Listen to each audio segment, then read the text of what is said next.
By Tuesday next week, the NYS suspects will have spent a week behind bars as they await determination of their bail applications. But a week is so negligible compared to the years they might be locked in should they be found guilty of the economic crimes.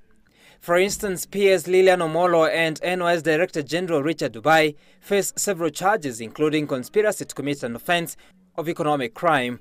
In the 10 files that involve 10 companies that were paid a total of 468 million shillings, despite having not supplied any goods, Omollo and Ndubai face a count in each. According to the Anti-Corruption and Economic Crimes Act, the penalty for such an offence is a maximum of 1 million shillings fine or imprisonment for a maximum period of 10 years or both. Each count carries one sentencing, meaning total jail term can be a total of 100 years, though a magistrate can rule that the jail terms run concurrently. Another consistent charge against the two is abuse of office.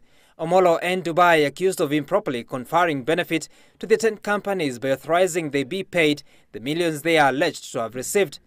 Lilian Omollo faces 8 counts of abuse of office, while Richard Ndubai has 22 counts. This based on the number of transactions that as the accounting officer of the NYS with authority to incur expenses, he is accused of having authorized different payments at different times.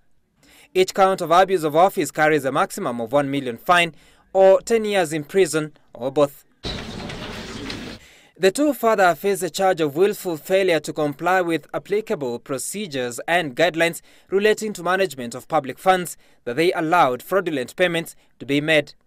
For this, the penalties are twofold. Apart from the 1 million fine or 10 years in prison, each count carries an extra sentence based on the Public Finance Management Act of 1 million shillings maximum fine or 2 years in prison or both. For those accused of receiving the millions unlawfully, their price will be higher. For instance, Phyllis Ngirita, who in one of the charges is accused of receiving 50.9 million shillings for supplying exactly nothing, would have to pay, apart from the usual fine and imprisonment, a mandatory fine of double the amount that they benefited with.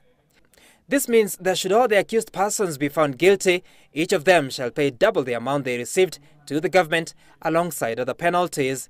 From the reading of the law, stiff penalties await the suspect should they be found guilty, but in that finding lies the real test for the prosecution that despite their insistence that they have watertight evidence, the real burden of proof squarely lies with them.